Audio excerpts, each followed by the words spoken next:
Here on Fratello, we spend a lot of time talking about the Bvlgari Octo Finissimo. That's because it is one of the most important releases of recent times.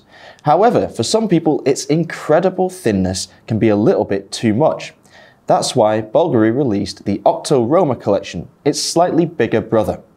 Today, we have the WorldTimer version, which has a lot more muscle backing it up than the Finissimo models, so let's dive in and take a look at it right now.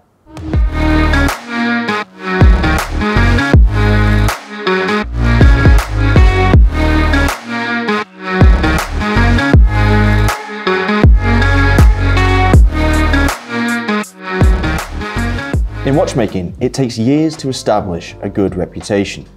It isn't uncommon for brands to work away in the shadows hoping to get the recognition their efforts deserve. Sometimes it takes one seminal release to put a brand on the map. For Bvlgari, that release was the Octo Finissimo. But the Octo Roma added a new and more wearable, perhaps even more mainstream silhouette to the collection when it was released in 2017 as the rounder and bigger brother of the Octo Finissimo line. So what we have here today is the Bvlgari Octo Roma WorldTimer 103481 in stainless steel with a blue sunray dial. And on my wrist we have the 103486, which is also stainless steel but DLC coated and with this rather nice rubber and leather strap. Both watches are 41mm in diameter, 11.35mm thick and water resistant to 100 meters. In comparison to some of Bvlgari's more expensive and complicated watches, the movement inside these WorldTimers is pretty basic, but it's not uninteresting. Here we have the Bvlgari caliber Bvl257, which is based on the Bvl191. It is a 28,000 VPH movement with a 42-hour power reserve and has the ability to show 24 time zones simultaneously. The Bvl257 has a relatively simple movement architecture, but it does have a balanced bridge which adds some robustness to the timekeeping of the movement. Additionally, it's rather nicely finished with a nice striped surface which makes it a pleasure to behold through the open case back when you turn the watch over. However, the real treat is on the dial side where the complication comes to life. The 24 time zones on this watch can be read simultaneously. Now, how does that work? First off, you need to set your home time. You do that as you normally would with any watch by pulling the crown out to the second position. Once you've done that, you will then be able to push the crown back into the first position and select your home city. Then you will be able to read the time as normal and also see the relative time in 23 other time zones around the dial.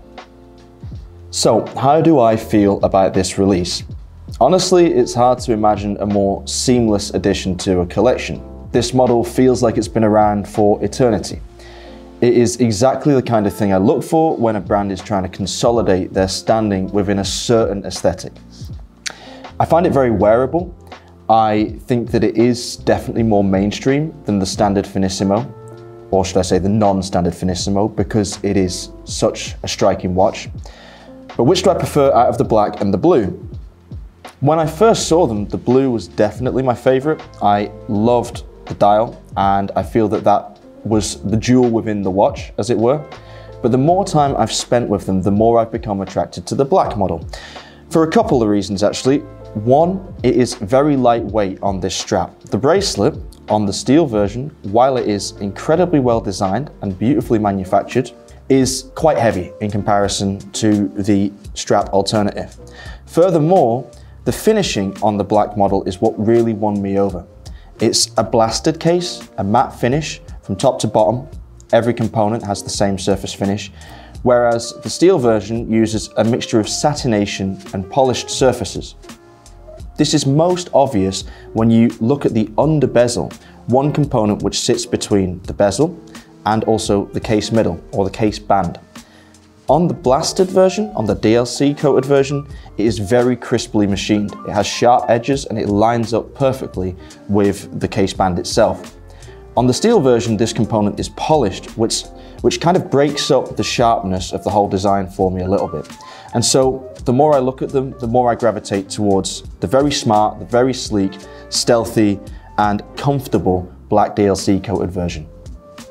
So where does this model sit within the collection of the whole Octo family?